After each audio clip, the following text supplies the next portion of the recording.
Hi everyone, I'm delighted to have Dr. Carly McKay here, all the way from Calgary in Canada. Um, Carly worked with Podium. She was a research director at Podium and worked on their developing child program in Bath for 10 years. Just moved back to Calgary, and I understand it's a little bit colder over there. So, Carly, thank you so much for joining us. Maybe you could just give us a little bit of an introduction about your work with Podium and what you're doing now. Sure. Well, first of all, it's a pleasure to speak with you today. So by background, I'm a sports scientist, but I have specialized over the years in behavior and injury prevention. So my work at Podium as their director of research was really around building out their research program to think about how we implement scientific evidence in practice. So taking a lot of that really complex data-driven information and actually breaking that down into chunks that are accessible and understandable and more easily implemented in practice. And so that's where the developing child came from, is how do we take everything we know about how young people grow and develop through adolescence and make it into something that coaches and teachers can apply in their own practice in sometimes very simple ways that are actually going their pupils and their athletes, not just in the short term, but how you can set up a foundation for a healthy relationship with sport and physical activity and well-being across their lifespan. And so, for directors of sport, simple question but difficult, I suppose. Why is that important, Carly? Why is that knowledge for a director of sport running a sports program with, potentially hundreds of girls and boys? Why is that important? Yeah, so I mean, if we think about it, you've got young people who are at a very crucial stage of development, not just physically, but also socially and psychologically as well. And so understanding the way young people grow and mature at different rates and different times means that we can adjust the way we approach sport in a way that is going to make it not only safer for them all to participate at the stage that they're in, but also help them build those connections and positive experiences with sport. Mm. That, adolescence is a period of time when a lot of young people drop out of sport and physical activity for a whole bunch of different reasons. And so creating those positive experiences just by understanding what they're going through and what their needs are at that time might actually be that little piece that keeps them engaged a little bit longer or possibly in the long term.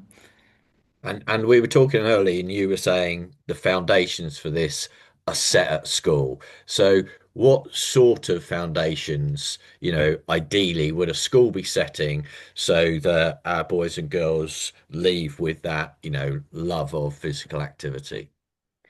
Yeah, so there are a few key messages that I think are so important because it affects not just the sport and physical activity that happens in the school setting, but these are lessons that go out into club sport, community sport, other recreational pursuits as well. And it's the basic understanding of, bodies do grow and develop at different rates and different times, and how to recognize when that's happening. So coaches and teachers need to be able to recognize that, but the young people and their parents and families and friends can recognize those things as well. And then the second big piece is, what do you do when it's happening? And that might be thinking very carefully about the kinds of training or games that you're doing, how much of it you're doing, when you're doing it, and how you're building rest periods in so that you can, you know, give your body a little bit of grace Mm. during those really tough periods Yeah. and knowing when you can actually take the brakes off and push it a little bit harder because you're ready for that next step in your athletic development. And so very simply, it comes down to recognizing what's going on and then adjusting to it in kind of an ongoing way, knowing that there's going to be some trial and error in that process, and Yeah. that's okay, Yeah. right? It's just it's a learning experience for everybody involved, and embracing the fact that actually, if we take these small steps, it can make a huge difference to reducing injury rates and to creating those positive experiences. Um, and to me, and I think for Podium, that's really what the key messages are. And I think, we were saying as well before that some of that can be quite daunting for a teacher or a coach, can't it? There's a lot to learn.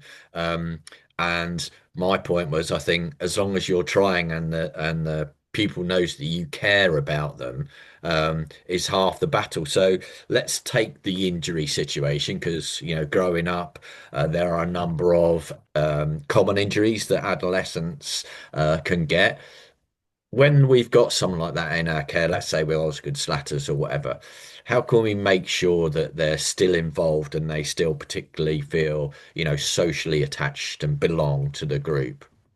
Of course, because like that social engagement within the sport is so key at this time. And what we know from the research evidence around Osgood-Schlatter or similar conditions, or even more traumatic sport-related Yeah, injuries, it's that social connection actually that helps people recover faster, more thoroughly, and probably have a higher chance of returning to sport.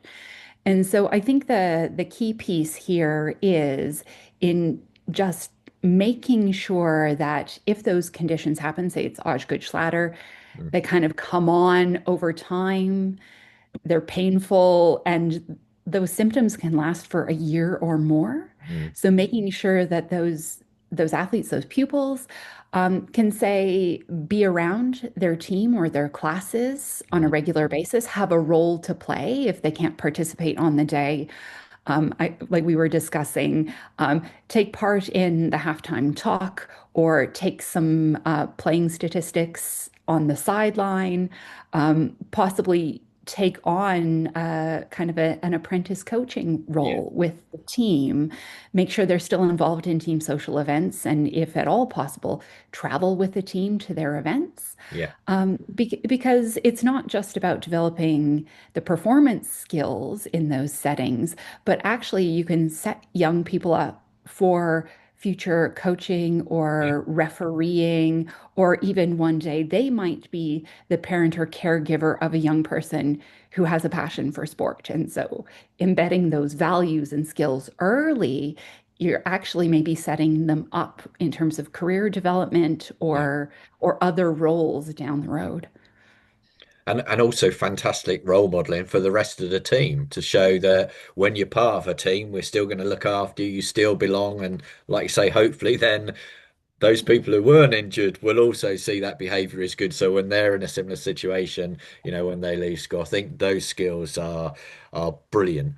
Okay, so just to finish then, Carly, whether I'm a new director of sport or an experienced one, what would be your key message and I suppose tips for them, come back after Christmas and they have a pupil or pupils in this, situation, whether it's with injury or long-term injury, developing, as you say, adolescence, what is your advice to those directors of sport? Yeah. So I think that the big message here for me is that, you're under time constraints. There are a lot of competing priorities in your life. Doing a lot of this can be overwhelming. So my biggest advice is just start somewhere. Mm, Even just a little bit of extra knowledge about identifying growth spurts mm, or understanding the stages of growth and development mm, means that when you have an open dialogue with those young people, you can connect with them kind of empathize with what they're going through because for some of us, our own experiences of that were quite a long time ago. It's Yeah. difficult to remember what it feels like. But even having that small amount of knowledge and creating an open dialogue with the young people to say, look, I understand this is a strange time. We're both in this together, and I'm learning Yeah. about this as we go, and I might make some mistakes in how I try to help you through it, Yeah. but I am doing my best. Yeah. I think that goes a long way. And trying to bring those young people along with you and share the things that you've learned with them so they have that knowledge as well, so things aren't coming at them as a surprise. I think that's the message. Start somewhere Yeah. because something is better than nothing. Yeah. And it's okay to make mistakes because we're all learning together. Yeah. But just being there, making an effort, even if small, Yeah. is going to make so much difference, I think, to the experience of those young people.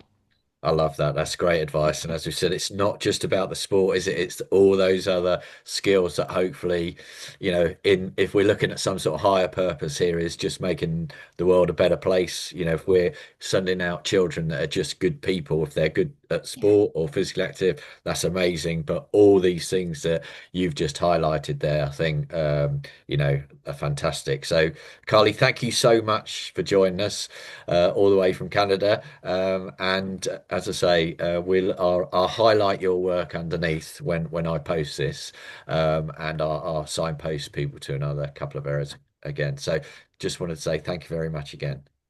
Well, thank you for having me. It's been an absolute pleasure.